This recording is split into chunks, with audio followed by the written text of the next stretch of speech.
भाद्रपद शुक्ल तृतीया को मनाए जाने वाले हरितालिका व्रत की कथा इस प्रकार है।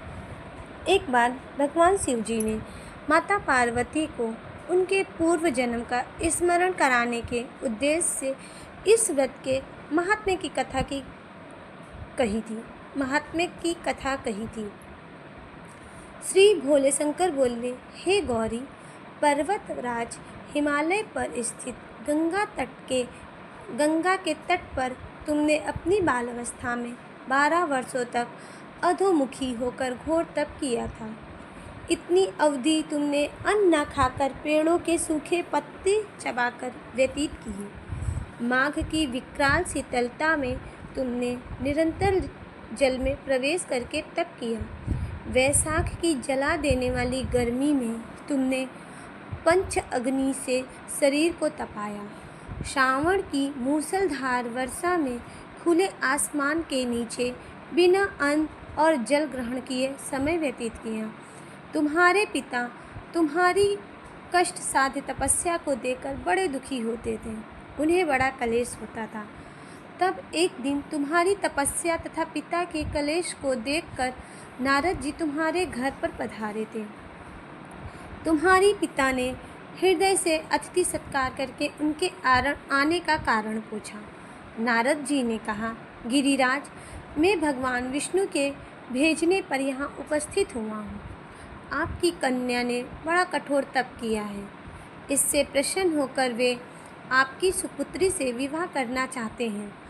इस संदर्भ में आपकी राय जानना चाहता हूँ। नारद जी की बात सुनकर गिरिराज गदगद हो उठे। उनके तो सारे क्लेश ही दूर हो गए। प्रसन्न होकर वे बोले, श्रीमान, यदि स्वयं विष्णु जी मेरी कन्या का वरण करना चाहते हैं तो भला मुझे क्या आपत्ति हो सकती है। वे तो साक्षात ब्रह्मा हैं।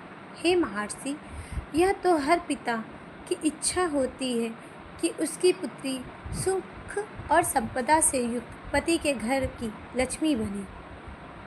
पिता की सार्थकता इसी में है कि पति के घर जाकर उसकी पुत्री पिता के घर से अधिक सुखी रहे। तुम्हारे पिता की स्वीकृति पाकर नारद जी विष्णु जी के पास गए और उनसे तुम्हारे विवाह के निश्चित होने का समाचार सुनाया। मगर इस विवाह संबंध की बात जब तुम्हारे कान में पड़ी तो तुम्हारे दुख का ठिकाना ना रहा। तुम्हारी एक सखी ने तुम्हारी इस मानसिक दशा को समझ लिया और उसने तुमसे उस विक्षिप्तता का कारण जानना चाहा। तब तुमने बताया, मैंने सच्चे हृदय से भगवान शिव शंकर का वरण किया है, किंतु मेरे पिता ने मेरा विवाह विष्णु जी से निश्चित कर दिया। मैं विचित्र धर्म संकट में हूँ। अब मैं क्या करूं? प्राण छोड़ देने के अतिरिक्त अब कोई भी उपाय शेष नहीं है। तुम्हारी सखी बड़ी ही समझदार और सूझबूझ वाली थी। उसने कहा, सखी, प्राण त्यागने का इसमें कारण ही क्या है? संकट के मौके पर धैर्य से काम लेना चाहिए। नारी के जीवन की सार्थकता इसी में है कि पति रूप में हृदय से जिसे एक बार स्वीकार कर लिया, जीवन पर्याप्त उसी से निर्वाह करे। सच्ची आस्था और एक निष्ठा के समझ तो ईश्वर को भी समर्पण करना ही पड़ता है। मैं तुम्हें घनघोर जंगल में ले चलती हूँ, जो साधना स्थली भी है और जहाँ तुम्हारे पिता तुम्हें खोज भी ना पाए। वहाँ तुम साधना में लीन हो जाना। मुझे विश्वास है कि ईश्वर अवश्य तुम्हारी सहायता करेंगे। तुमने ऐसा ही किया। तुम्हारे पिता तुम्हें घर पर ना पाकर बड़े दुखी और चिंतित हुए। वे सोचने लगे कि तुम जाने कहाँ चली गई।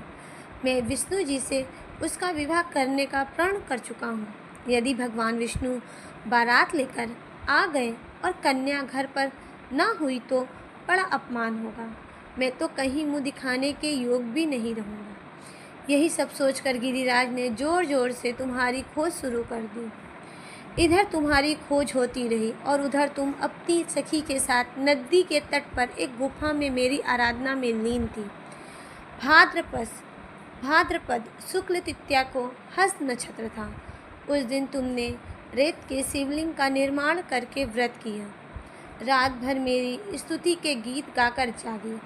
तुम्हारी इस कष्ट साध्य तपस्या के प्रभाव से मेरा आसन डोलने लगा। मेरी समाधि टूट गई। मैं तुरंत तुम्हारे समक्ष जा पहुँचा और तुम्हारी तपस्या से प्रसन्न होकर तुमसे वर मांगने के लिए कहा।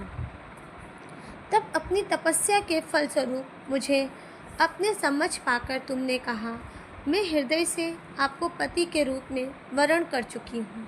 यदि आप सचमुच मेरी तपस्या से प्रसन्न होकर आप यहाँ पधारे हैं तो मुझे अपनी अर्धांगिनी के रूप में स्वीकार कर लीजिए। तथा मैं तथास्तु कहकर कैलाश पर्वत पर लौट आया।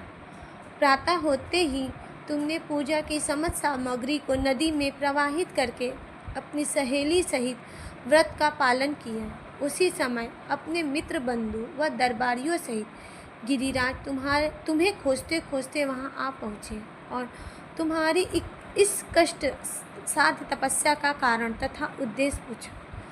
उस समय तुम्हारी दशा को देखकर गिरिराज अत्यंत दुखी हुए और पीड़ा के कारण उनकी आंखों से आंसू उमड़ पड़े थे। तुमने उनके आंसू पोंछते हुए विनम्र स्वर में कहा, पिताजी, मैंने अपने जीवन का अधिकांश समय कठोर तपस्या में बिताया है। मेरी इस तपस्या का उद्देश्य केवल यही था कि मैं महादेव को पति के रूप में पाना चाहती थी। आज मैं अपनी तपस्या की कसौटी पर खरी उतर चुकी हूँ।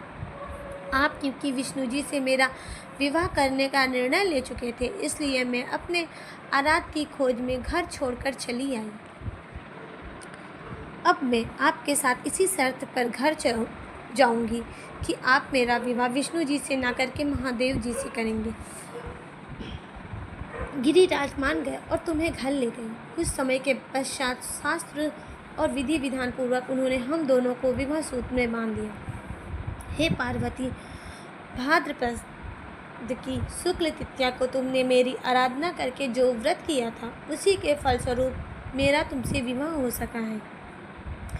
इसका महत्व यह है कि मैं इस व्रत को करने वाली कुंवारियों को मनवांछित फल देता हूँ।